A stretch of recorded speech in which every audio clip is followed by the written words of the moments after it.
And that's us live. Hello everybody and welcome to Aberlour Children's Charity's latest live stream. This week I'm hoping we don't have any unexpected visitors, because I was telling Robert the other day my little boy came bursting in the room last week. I remember you telling me that last time we spoke. I was just like, oh, I couldn't believe it. Hopefully that doesn't happen tonight. I am not promising anything though, because he'll be home soon. So oh no. He was trying to feed me popcorn last week while we were on the call. So yeah, we're live. Anything can happen, as they say. So today I'm delighted to be joined by Robert and his support worker Mac. So thank you so much for being here, both of you.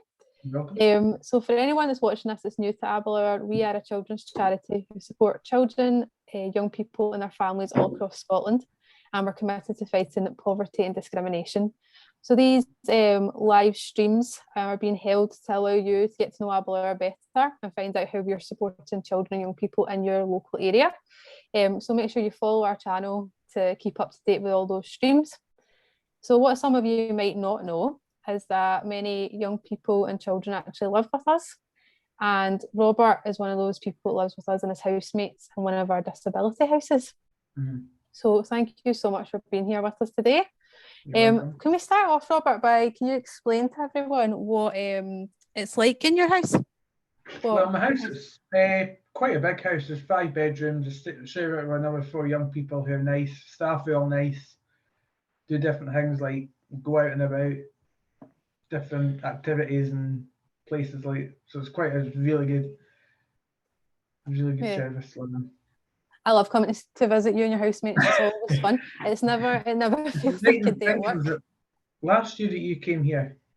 Yeah, we came and did the film, and remember Tilly, the therapy pony. Yes. Did she not come as well? Yep. So not only would I get to spend time with you, I got to see a pony in the garden. And then also, who was it was making cakes? Was it you that made the cakes as well? That was me, yeah. Yeah. No. Yeah, it was me. Yeah. So it's always a great day for me. That one there.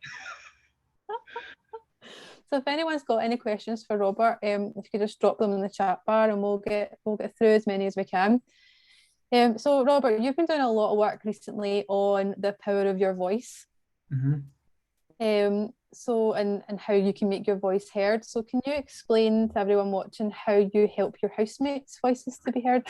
Well, when I met up with Ruth Harvey, I don't know if she's listening, but if she is, that would be good. Me and her used to meet and we used to discuss different things, like what my housemates needed. Like if there was anything they wanted to say to me, I would just ask the staff and they would pass it on to me. Different things like that, to be honest with you. So it was a good way of doing it. Yeah. So I guess some of your housemates can't actually speak. Yeah. So what do you use to help understand them and find out what they need? Use like talkers and that. So if they've got anything to say, the staff would record it on the like talkers, and they would say to me, like they would use the talker, and I could listen to what it's saying. Yeah. It's really interesting. When I came to visit, it was all the different tools and things that are available to help those young people speak is fantastic.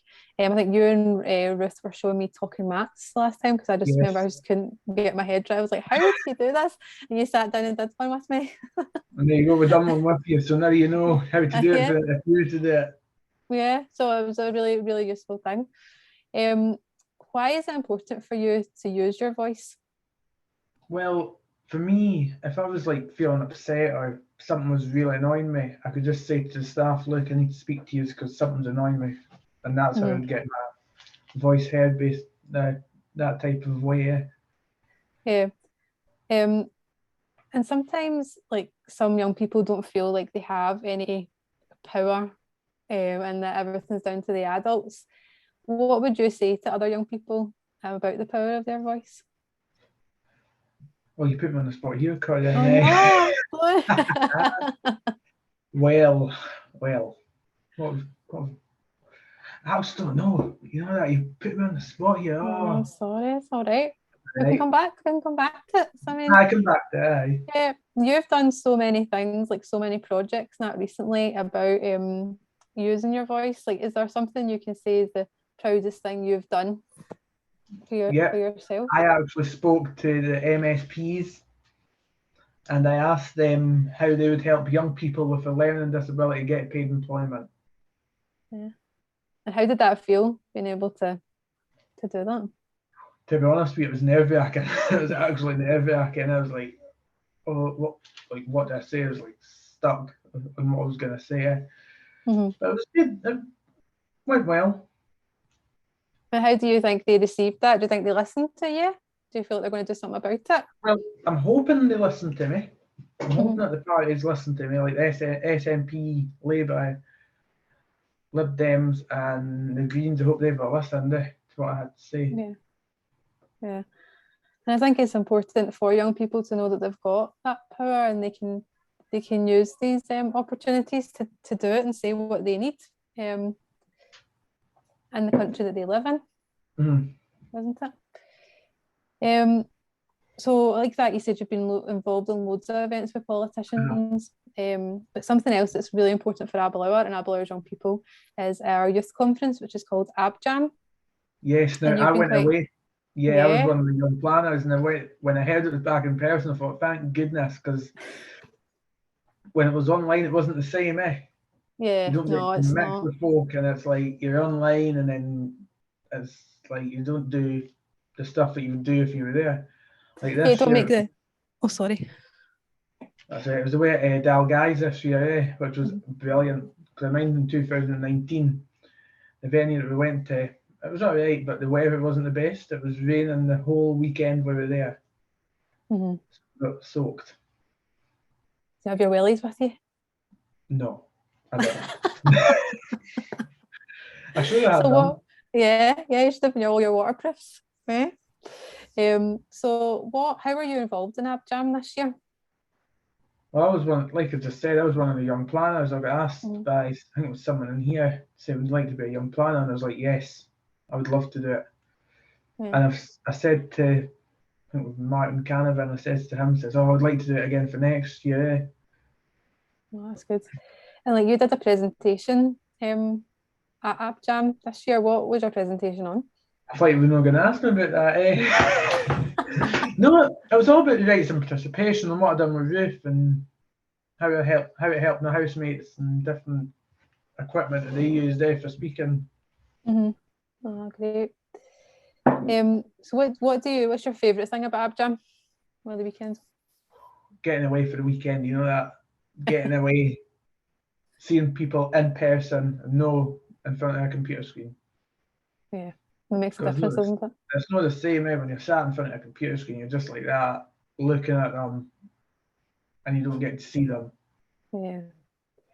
And I guess you've not mentioned your talent. You performed at AbJam? Well, if there's any staff from Aberlour on this, I'm keeping it a surprise because they're not getting to know a thing. So just keep that quiet until. No, have I just given something away? Yes. No, well, for anybody else that's not Aberlour, Robert is a big Elvis fan. That's all I'll say. I love him. Yeah. Loves a good sing song, don't you? Oh yes, I do. Yeah. So if there was any other like young people, Aberlour young people watching this that hadn't thought about AbJam before or heard of it, what would you say to them to make them go? Well, I would say just go for it. Speak to your staff, and then they would get in touch with somebody from Aberlour, and just do it because it was really good fun, and you get a good weekend out of it. Yeah. Yeah, it's good fun, isn't it? So you're a major part of our team. Oh, I am. Fundraising team. You're always doing stuff for us. You've been doing quite a lot of events for us. Can you give us an insight into what events you've been taking part in? Well, I know Abby's on the call, so I done the kilt walk last month, which was good.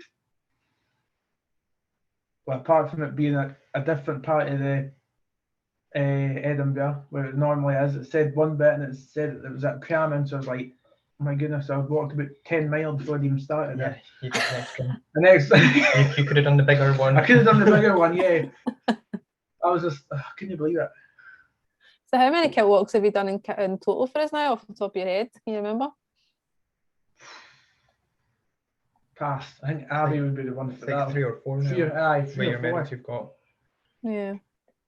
And what do you like about the kilt walk so much? For doing it that often? Well, it's doing it for Aberlour, but the amount of famous people I've seen it, I mean, it's been unreal. Like the Red Hot Chili Pipers, I've seen them, and this year I met Graham Souness. Wow. So it's like, You're not going to meet him walking down the street, are you? Really? no. I'm a famous folk, but I'll not get into them now, yeah. No. Because I guess you're even on some of the posters, the kilt walk, as you walk around. Yeah, Like the milestones, you're on some of those posters, aren't you? I am. And what would you say to anyone watching this to get involved in the kilt walk? How would you encourage them to do it? Because it'll be happening again next year. Make sure you sign up to do it. It's a good social event. Yes, it's good. Good exercise. That's what Make sure you've got the right shoes on, though. Mhm. Right And shoes. it's raising money for a good cause. too. Yeah, raising money for Aberlour because it's a good organisation. Yeah. Oh, thank you.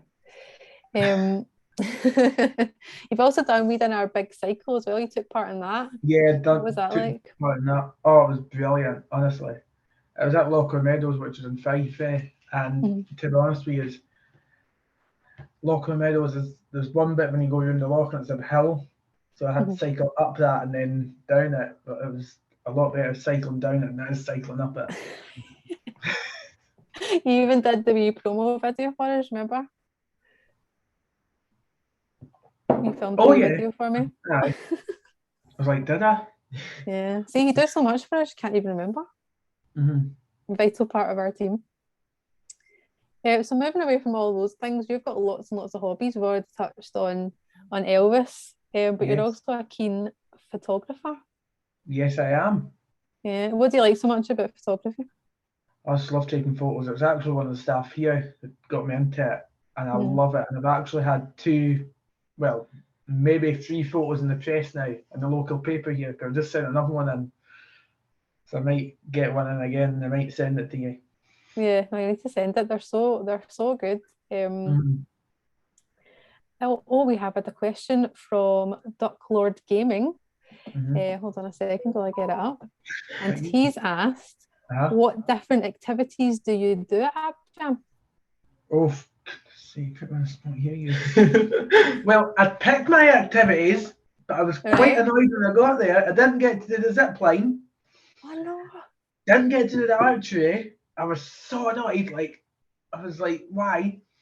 I did do the Century Trail, orienteering. I'm like, that's no primary school kid to do that. And what was the other one I done? Oh, the leap of faith, right? But me being me, I'm no good with heights, so I just got to the top of the ladder and I says, can I come down? They're like, yeah. So that was it. But the staff member where you the staff member that I went with, should I say the name or no? Clinton. Clinton, I think you know him, Corinne. I do, yeah. He actually got all the way to the top and went, because you had to go for the top, there's like a platform up this tree trunk, right?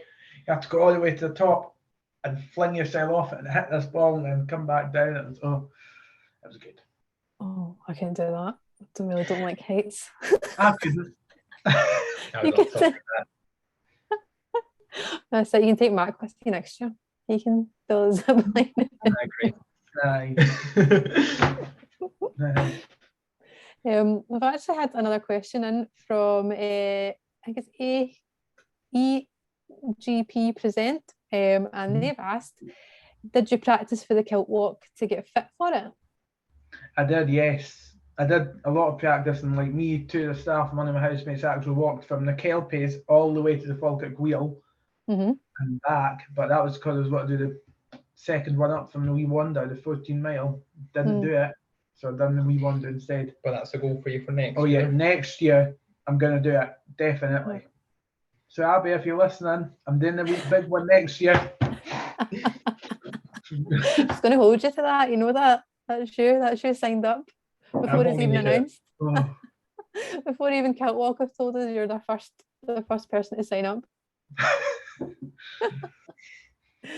So I guess going back to your photography, what is it that you like to take photographs of? Just anything and everything really. I've got some of Dunfermline Abbey. I got some, believe it or not, of the new king, because His Majesty and the Queen Consort came to Dunfermline, because it's now a city officially. Yep. You So kept it's that like, quiet. Aye. How did you get that? How did you get there? You're like, Well, it was Caroline. I was like, oh, I want to go up and see the king and that. Oh, it was brilliant. So I was literally here, and the king was there. That is how close I got to the king. Was like a step away from you. Step away from me. oh, that's cool. That's exciting. That's history, isn't it? Oh, it is. You're part of. I'm part of history now, yes. So, I guess I hope I'm not giving anything else away now, but you've been working on a very exciting project with Abby, with your photography. Can you tell us anything about it? I'm going to be making a calendar to sell at Christmas time for Aberlour. Yeah. So everyone, keep an eye on our social media channels, because when that comes out, we'll be posting all about it, and you can buy. From me. You and your secrets. I've got lots of Catalan. No, but everyone keep an eye on our social channels, because as soon as that comes up for sale, we'll let you all know so you can buy it. You can buy it and you can see Robert's great talent as a photographer, because he is very, very good. Yeah, well, Robert, I think that's everything that I had for today. Is there anything that you would like to tell anyone, or like anyone to know about you or about Aberlour? Not really. No. I've said what I've said. Well, brilliant. Well, it's been absolutely brilliant talking to you today. Same. I've really enjoyed it, and I hope that you'll come back on and talk to us again in the future. I will do. Yeah. So we'll be live again next Monday, which is the 7th at 3 o'clock with Wendy. So Wendy works in our sustained service in Perth and Kinross. So she'll be on to talk about all the support that they provide children and their families in that area. So make sure you follow our channel to keep up to date with that. But for now, thank you very much. And we had no unexpected guests apart from my dog nearly hit me with the door. That was quite good. Brilliant. Thank you so much, everybody. Bye-bye.